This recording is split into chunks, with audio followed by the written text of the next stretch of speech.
Bollywood silver screen presenting freaks out. ये कहानी शुरू होती है सन 1943 से। ये वो वक्त था जब वर्ल्ड वॉर 2 चल रहा था और इसी वक्त में हमें एक सर्कस मास्टर को दिखाया जाता है जो सभी लोगों को सर्कस में इनवाइट करना चाहता है। बहुत सारे लोग उसका सर्कस देखने के लिए आते हैं, जहां सबसे पहले एक लड़की को दिखाया जाता है जिसके अंदर इलेक्ट्रिसिटी की पावर है, यानी कि वो अपनी बॉडी से इलेक्ट्रिसिटी पैदा कर सकती है। साथ ही अगर कोई उसे हाथ लगाता है तो उसे करंट भी आता है। इसके बाद एक दूसरे परफॉर्मर को दिखाया जाता है जो कि एक बीस्ट है जिसके पूरे शरीर पर बाल है। ये बीस्ट बहुत ज्यादा ताकतवर होता है। ये लोहे की मोटी मोटी सलाखों को अपने हाथों से मोड़ सकता है। यहीं पर एक और परफॉर्मर होता है जिसके अंदर किसी भी इंसेक्ट को कंट्रोल करने की पावर होती है और वो अपनी पावर से जुगनुओं को कंट्रोल करता है और सभी दर्शकों को एंटरटेन करता है। आखिरी में हमें एक डॉफ को दिखाया जाता है जिसके अंदर ऐसी पावर है जिससे वो किसी भी धातु को कंट्रोल कर सकता है और ये होते हैं फ्रीक्स 4, यानी कि इस सर्कस के मेन 4 परफॉर्मर जिन्हें लोग बहुत पसंद करते हैं। अब जब ऑडियंस सर्कस को एंजॉय कर रही होती है तभी यहाँ पर बमबारी होना शुरू हो जाती है जिससे कई लोगों की मौत हो जाती है और पूरा का पूरा सर्कस तहस नहस हो जाता है। इन सब का सर्कस इनका काम अब छूट चुका है, इसीलिए सर्कस मास्टर अपने फ्रीक्स 4 के साथ इस शहर को छोड़कर चला जाता है। वो अपने चारों परफॉर्मर को कहता है कि हमें यहाँ से अमेरिका जाना चाहिए, वहां पर हमारा शो बहुत चलेगा, वहां पर हम बहुत पैसे कमा सकते हैं। साथ ही वहां पर वॉर नहीं चल रही। मैंने एक आदमी से कहा है जो हमें अमेरिका कुछ पैसों के बदले भेज सकता है। अब यहाँ पर जो फ्रीक्स 4 होते हैं इनके पास अपनी कुछ सेविंग्स होती है, लेकिन ये सब के सब घबरा रहे होते हैं क्योंकि ये नहीं चाहते कि इनके सारे के सारे पैसे खत्म हो जाए। लेकिन यहाँ पर जो लड़की परफॉर्मर होती है वो सबको समझाती है और कहती है कि हमें अमेरिका जाना चाहिए क्योंकि ये जगह खतरे से खाली नहीं है, यहाँ पर वर्ल्ड वॉर चल रहा है। और इसके बाद ये सब के सब अपने पैसे सर्कस मास्टर को देते हैं और वो अमेरिका की टिकट्स लेने के लिए निकल पड़ता है। लेकिन रात हो जाती है, वो फिर भी वापस नहीं आता और अब इनमें से कुछ को लगता है कि वो इनके पैसे लेकर भाग गया। लेकिन इनमें जो लड़की है जो इलेक्ट्रिसिटी की पावर को कंट्रोल कर सकती है, उसे लगता है कि सर्कस मास्टर वापस आएगा। बीस्ट उसे कहता है कि अब वो वापस नहीं आएगा, वो एक धोखेबाज था जो हमारे पैसे लेकर भाग चुका है। लेकिन इलेक्ट्रिसिटी गर्ल को यकीन है कि सर्कस मास्टर लौटकर वापस जरूर आएगा। वहीं दूसरी तरफ हमें एक नाजी ऑफिसर को दिखाया जाता है जो अपने भाई के साथ होता है। उसके भाई का नाम फ्रांज होता है। फ्रांज ने यहाँ पर एक आदमी को पकड़कर उसके सिर को पानी के अंदर डुबा रखा होता है। दरअसल इस आदमी के गले में गिल्स होते हैं जैसे कि मछलियों के होते हैं। फ्रांज अपने बड़े भाई को कहता है कि ये कई दिनों तक पानी के अंदर सांस ले सकता है, लेकिन कुछ ही घंटों बाद उसकी मौत हो जाती है, जिस वजह से फ्रांज का बड़ा भाई कहता है कि तुमने एक मासूम इंसान की जान ली, तुम अब यहाँ से वापस जाओगे। फ्रांज अपने भाई से कहता है कि मुझे एक और मौका चाहिए। दरअसल फ्रांज भी अपने भाई की तरह एक बहुत बड़ा आर्मी ऑफिसर बनना चाहता था। वो हिटलर के अंडर काम करना चाहता था, लेकिन उसके हाथ में 6 उंगलियां हैं जिस वजह से उसे मेडिकल में रिजेक्ट कर दिया गया। पर वो हिटलर को इम्प्रेस करके उसका खास ऑफिसर बनना चाहता है जैसे उसका भाई है। फ्रांस के अंदर एक खास पावर भी होती है जिससे वो भविष्य की झलकियों को देख सकता है, इसीलिए वो अपनी तरह सुपर नेचुरल पावर वाले इंसानों को ढूंढ रहा होता है। वहीं दूसरी तरफ फ्रीक्स 4 को दिखाया जाता है जिन्हें नहीं पता कि उन्हें कहाँ जाना चाहिए। और जब वो बाहर आते हैं तो देखते हैं कि रोम में पूरी तरह से अब हिटलर के लोगों का कब्जा है। वो ज्यूस लोगों को पकड़कर ले जा रहे हैं, इसीलिए वो सब के सब इलेक्ट्रिसिटी गर्ल को छोड़कर बाकी तीनों को पकड़कर अपने साथ ले जाते हैं। दरअसल उन्हें लगता है कि जो इलेक्ट्रिसिटी गर्ल है वो ज्यूस नहीं है और अब उन तीनों को ट्रक में उस जगह ले जाया जा रहा होता है जहां पर सभी ज्यूस लोगों को बंदी बनाकर रखा गया है।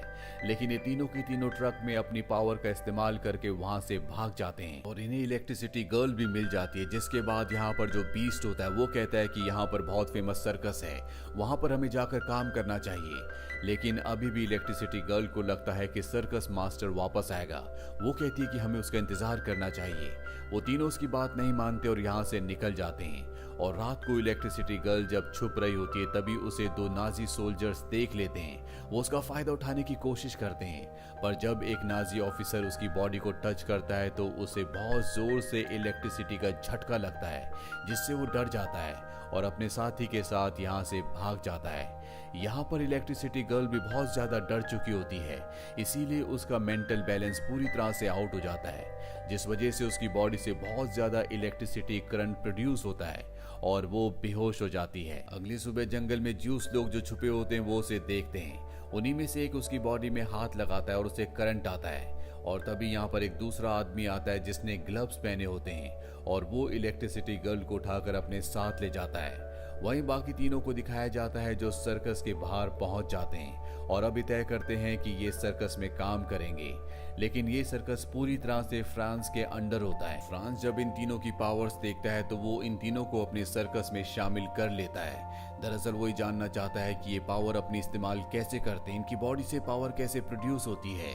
इसीलिए इन तीनों को बांध दिया जाता है और इन तीनों को बहुत ज्यादा टॉर्चर किया जाता है। दूसरी तरफ हमें दिखाया जाता है इलेक्ट्रिसिटी गर्ल को, जिसे अब होश आ चुका है। यहाँ पर ज्यूस लोगों का जो लीडर होता है वो उसे कहता है, क्या तुम अपनी पावर से हमारी मदद करोगी? तुम्हारी बॉडी में इलेक्ट्रिसिटी है। वो कहती है कि मैंने कभी भी अपनी पावर का गलत इस्तेमाल नहीं किया, उससे मैंने कभी किसी को नहीं मारा। और तभी इन्हें कुछ गाड़ियों की आवाज आती है और जब ये झाड़ियों के पीछे से उन गाड़ियों को देखते हैं, वहां पर हिटलर की सेना ज्यूस लोगों को गाड़ी में पकड़ कर ले जा रही होती है। और तभी इलेक्ट्रिसिटी गर्ल देखती है कि उन आदमियों में सर्कस मास्टर भी है जिसे पकड़ लिया गया है। इसीलिए भागकर वो गाड़ी के पास चली जाती है और सर्कस मास्टर को आवाज देती है। सर्कस मास्टर उसे वहां से जाने के लिए कहता है, लेकिन तभी वो चिल्ला चिल्ला कर कहना शुरू कर देती है कि मैं भी एक ज्यूस हूँ। तभी पीछे से कुछ नाजी ऑफिसर्स आ जाते हैं और वो उसे गोली मारने वाले होते हैं कि तभी यहाँ पर एक दूसरी लड़की आ जाती है जो उन सब का ध्यान अपनी तरफ आकर्षित करती है। और जब वो सब उसे देख रहे होते हैं तभी ज्यूस लोग उन पर हमला करके सभी को मार देते हैं। और ड्राइवर मौके का फायदा उठाकर उस गाड़ी को जिसमें सभी ज्यूस हैं, जिसमें सर्कस मास्टर भी है, यहाँ से लेकर निकल जाता है। और इस तरह से इलेक्ट्रिसिटी गर्ल और सर्कस मास्टर एक दूसरे से दूर हो जाते हैं। अब यहाँ पर इन सब का जो बॉस होता है वो इलेक्ट्रिसिटी गर्ल से कहता है कि तुमने अपनी पावर का इस्तेमाल क्यों नहीं किया? मैं डेल्टा बॉस को बताती है कि मेरी पावर्स की वजह से मेरी मॉम की मृत्यु हो गई थी और मैं नहीं चाहती कि मेरी पावर की वजह से किसी की भी जान जाए।